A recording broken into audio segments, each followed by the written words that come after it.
اعوذ باللہ من الشیطان الرجیم بسم اللہ الرحمن الرحیم قال یا آدم انبئہم باسمائہم، اللہ نے فرمایا کہ آدم ان کو بتاؤ ان کے نام.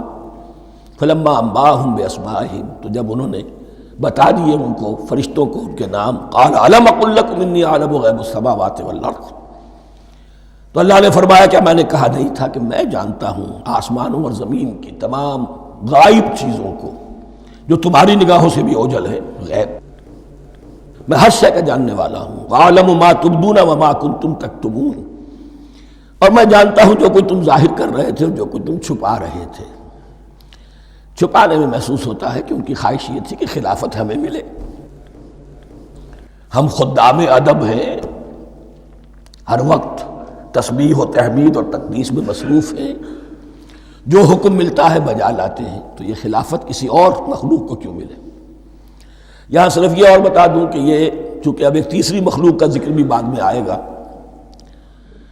3 صاحب تشخص مخلوقات ہیں اللہ کی، صاحب تشخص، صاحب شعور، جن میں میں کا شعور ہے، انا، میں. ایک ملائکہ ہے، ان کی تخلیق نور سے ہوئی ہے. ایک انسان ہے جن کی تخلیق گارے سے ہوئی ہے. ایک جنات ہیں جن کی تخلیق آگ سے ہوئی ہے. باقی حیوانات ہیں، ان میں شعور تو ہے، خود شعوری نہیں ہے. Self consciousness, there is a world of difference between consciousness and self consciousness. انسان جب دیکھتا ہے تو اس کو یہ بھی معلوم ہے میں دیکھ رہا ہوں. کتا بلہ دیکھتا ہے، اسے یہ اندازہ نہیں ہوتا کہ میں دیکھ رہا ہوں. دیکھنے کا ایک نتیجہ ہے جو نکل آتا ہے، لیکن میں کا وجود نہیں ہے. یہ انا، سیلف، ایگو، یہ انسان میں ہے، جنات میں ہے، شعور میں، اور فرشتوں میں ہے. ایک نوری مخلوق، ایک ناری مخلوق، ایک زمین کے اس کرسٹ میں یہ جو مٹی اور گارے، مٹی کا اور پانی کا جو ملغوبہ ہے گارے کی شکل میں، اس سے بنا ہے. قال یا آدم انبئہم باسمائہم فلما انباہم باسمائہم قال الم اقل لکم انی اعلم غیب السماوات والارض واعلم ما تبدون وما کنتم تکتمون وَإِذْ قُلْنَا لِلْمَلَائِكَةِ اسْجُدُوا لِآدَمَ فَسَجَدُوا إِلَّا إِبْلِيسَ. اور یاد کرو جب کہ ہم نے کہا فرشتوں سے سجدہ کرو سب کے سب آدم کو، جھک جاؤ آدم کے سامنے. فسجدوا، ان سب نے سجدہ کیا، الا ابلیس، سوائے ابلیس کے.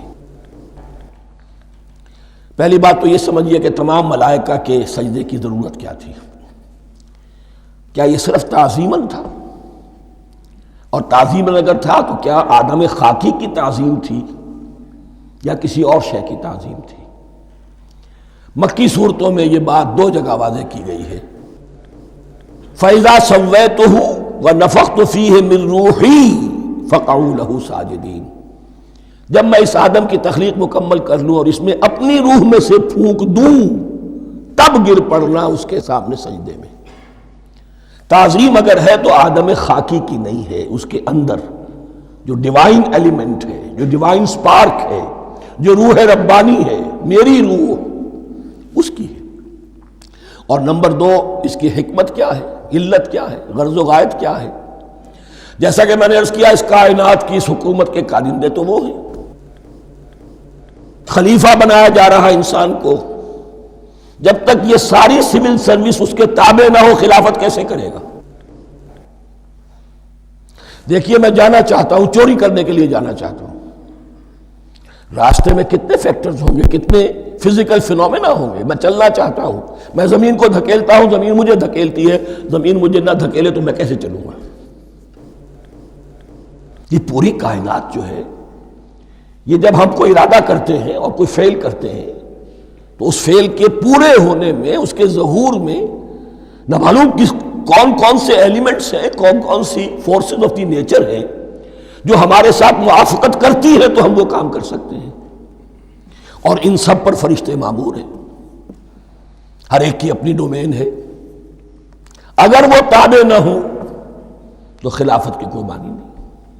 خلافت دی گئی ہے، یہ ادھر جانا چاہتا ہے جانے دو، یہ نماز کے لیے مسجد میں جانا چاہتا ہے جانے دو، یہ چوری کے لیے نکلا ہے نکلنے دو، اس لیے کہ اس کو جو اختیار دیا گیا ہے اس کے اختیار کے استعمال میں یہ تمام جو قوتیں ہیں وہ اس کے ساتھ موافقت کرتی ہیں، تب اس کا کوئی ارادہ وہ اچھا ہو یا برا وہ پایہ تکمیل کو پہنچ سکتا ہے۔ یہ گویا کہ سبارڈینیشن اس کے لیے سمبل کہ تمام فرشتوں کو جھکا دیا گیا۔ البتہ اس آیت میں ایک مغالطہ پیدا ہوتا ہے، الا ابلیس، سوائے ابلیس کے۔ مغالطہ یہ پیدا ہوتا ہے کہ شاید وہ بھی فرشتہ تھا، اس لیے کہ حکم تو فرشتوں کو دیا گیا تھا۔ پھر نوٹ کیجئے اس سے پہلے، بہت پہلے سورہ کہف نازل ہو چکی ہے، اور سورہ کہف میں فرما دیا گیا ہے کان من الجن ففسق عن امر ربی، وہ جن تھا پس اس نے سرکشی کی اپنے رب کے حکم سے۔ فرشتے کی شان یہ نہیں ہے، وہ اللہ کے کسی حکم کی سرتابی نہیں کرتا۔ لا یعصون اللہ ما امرہم ویفعلون ما یؤمرون، وہ اللہ کے کسی حکم کی نافرمانی نہیں کرتے اور جو حکم ملتا ہے بجا لاتے ہیں۔ یہ جنات کے اندر اختیار تھا جیسے اختیار انسانوں کو دیا گیا ہے۔ جنات میں نیک بھی ہیں بد بھی ہیں، اعلیٰ بھی ہیں ادنا بھی ہیں جیسے انسانوں میں، لیکن یہ عزازیل جو جن تھا علم اور عبادت دونوں کے اعتبار سے بہت بلند ہو گیا تھا، اور یہ فرشتوں کا یوں سمجھیے کہ ہم نشین، فرشتوں کے ساتھ اس طور سے شامل، جیسے بہت سے انسان بھی اگر اپنی بندگی میں، زہد میں، عبادت میں، نیکی میں ترقی کریں تو ان کا ملائے اعلیٰ کے ساتھ، عالم ارواح کے ساتھ، عالم ملائکہ کے ساتھ ایک رابطہ قائم ہوتا ہے۔ اسی طریقے سے وہ جو عزازیل تھا جن ہونے کے باوجود اپنی نیکی، عبادت، پارسائی اور اپنے علم میں فرشتوں سے بہت آگے تھا، اس لیے معلم الملکوت کی شکل اختیار کر چکا تھا۔ اس کو اپنی زوم تھا، یہ بات جیسا کہ میں نے عرض کیا 7 مرتبہ قرآن میں یہ بات آئی ہے، قصہ ابلیس و آدم، کہ فرشتوں کو حکم ہوا کہ سجدہ کرو، سب جھک گئے، ابلیس نے سجدے سے انکار کر دی 7 مرتبہ۔ یہ 7ویں مرتبہ ہے جو ہم پڑھ رہے ہیں، مصحف میں پہلی مرتبہ آ رہا ہے، ترتیب نزول میں 7ویں مرتبہ آ رہا ہے۔ یہ آدم و ابلیس کا قصہ اس سے آگے سورہ اعراف میں آئے گا، پھر سورہ ہجر میں آئے گا، سورہ بنی اسرائیل میں آئے گا، سورہ کہف میں آئے گا، سورہ طٰہٰ میں آئے گا، سورہ صاد میں آئے گا، 6 مرتبہ مکی قرآن میں، 1 مرتبہ یہاں۔ تو یہاں اشارہ نہیں کیا اس لیے مغالطہ ہو سکتا ہے، لیکن یہ کہ سورہ کہف میں آپ کو بتا چکا ہوں کان من الجن ففسق عن امر ربی، اس نے اپنے رب کے حکم سے سرتابی۔ ابلیس اس کا صفاتی نام ہے اب، اس لیے کہ اب لسیبلسو کے معنی ہوتے ہیں مایوس ہو جانا، یہ اللہ کی رحمت سے بالکل مایوس ہے، اور مایوس جو ہو جائے وہ شیطان ہو جاتا ہے۔ اب میرا تو چھٹکارا نہیں ہے، جتنوں کو برباد کر سکوں کروں، میری تو عاقبت خراب ہو چکی ہے، جتنوں کو اپنے ساتھ، ہم تو ڈوبے ہیں سنم، تم کو بھی لے ڈوبیں گے۔ اب وہ شیطان اس معنی میں کہ انسان کی عداوت اس کی گھٹی میں پڑ گئی، اس نے اللہ سے پھر اجازت بھی لی کہ مجھے مہلت دے دے، یوم یبعثون، قیامت تک کے دن کے لیے، تو میں ثابت کر دوں گا کہ یہ آدم اس رتبے کا حقدار نہ تھا، مستحق نہ تھا جو اسے دیا گیا۔ انا خیر منہ، میں اس سے بہتر ہوں، خلقتنی من نار وخلقتہ من طین، تو نے مجھے آگ سے بنایا، اسے گارے سے بنایا۔ لیکن یہ تکبر ہے در حقیقت کہ جس نے اسے راندہ درگاہ حق کر دیا۔